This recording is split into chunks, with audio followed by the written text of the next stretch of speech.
আজকের আলোচনায় আবেগ দিয়ে নয়, ইনশাআল্লাহ দলিলের আলোকে আমরা রাসূলুল্লাহ সাল্লাল্লাহু আলাইহি ওয়াসাল্লাম কত তারিখে জন্মগ্রহণ করেছেন সেটা বোঝার চেষ্টা করব ইনশাআল্লাহ। প্রথমে আমরা একটা বিষয় নিশ্চিত হই, আল্লাহর নবী সাল্লাল্লাহু আলাইহি ওয়াসাল্লাম রবিউল আউয়াল মাসে জন্মগ্রহণ করেছেন, এটা নিশ্চিত। এই ব্যাপারে ঐতিহাসিকগণ সহমত পোষণ করেছেন যে আল্লাহর নবী সাল্লাল্লাহু আলাইহি ওয়াসাল্লাম রবিউল আউয়াল মাসে জন্মগ্রহণ করেছেন। আরেকটি বিষয়, আল্লাহর নবী সাল্লাল্লাহু আলাইহি ওয়াসাল্লাম সোমবার দিন জন্মগ্রহণ করেছেন, এটিও সহিহ হাদিস দ্বারা প্রমাণিত। হাদিসটি সহিহ মুসলিমে বর্ণিত হয়েছে, হাদিস নাম্বার 1162। হাদিসের বর্ণনাকারী হলেন হযরত আবু কাতাদা আনসারী রাদিয়াল্লাহু তাআলা আনহু।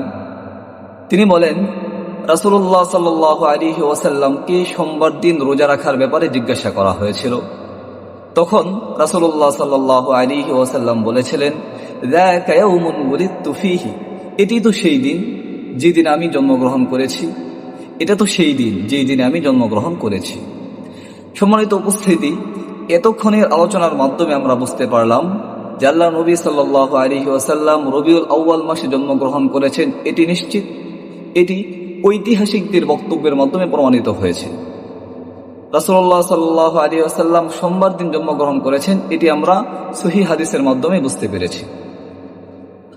সম্মানিত উপস্থিতি, এখন প্রশ্ন রয়ে গেল, আল্লাহর নবী সাল্লাল্লাহু আলাইহি ওয়াসাল্লাম রবিউল আউয়াল মাসে কত তারিখে জন্মগ্রহণ করেছেন? একটু মনোযোগ দিয়ে এবং বিবেক দিয়ে বোঝার চেষ্টা করুন। সম্মানিত উপস্থিতি, আল্লাহর নবী সাল্লাল্লাহু আলাইহি ওয়াসাল্লাম 12 রবিউল আউয়াল জন্মগ্রহণ করেছেন, এই পূর্ণ বাক্যটি বা এই পূর্ণ কথাটি সহিহ বুখারী সহিহ মুসলিমের কোনো riwayate নেই, বর্ণিত হয়নি যে রাসূলুল্লাহ সাল্লাল্লাহু আলাইহি ওয়াসাল্লাম 12 রবিউল আউয়াল জন্মগ্রহণ করেছেন। এই সম্পর্কে সহিহ বুখারী সহিহ মুসলিমে কোনো riwayat বর্ণিত হয়নি, বর্ণিত নেই। সম্মানিত উপস্থিতি, রাসূলুল্লাহ সাল্লাল্লাহু আলাইহি ওয়াসাল্লাম কত তারিখে জন্মগ্রহণ করেছেন রবিউল আউয়াল মাসে, এটি নিয়ে ঐতিহাসিকদের মধ্যে এবং প্রাচীনকালের উলামায়ে কেরামের মধ্যে যথেষ্ট পরিমাণে মতানৈক্য, ইখতিলাফ, মতবিরোধ রয়েছে।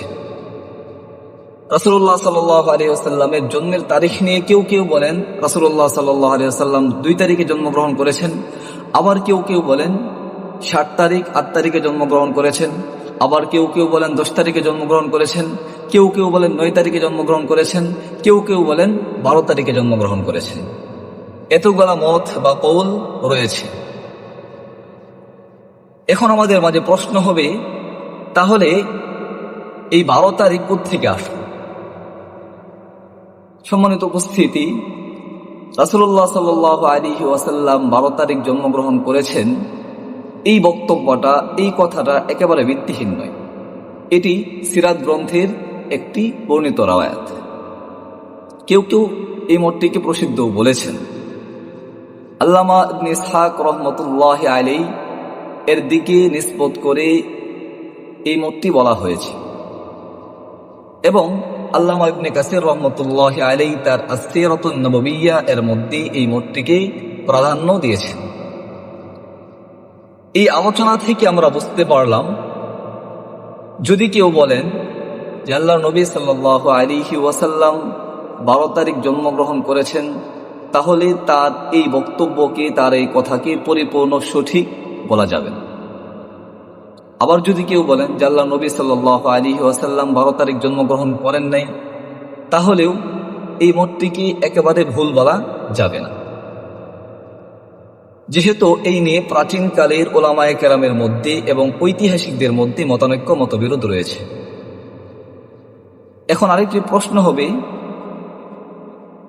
তাহলে 8 এবং 9 তারিখের কথা কোথা থেকে আসলো?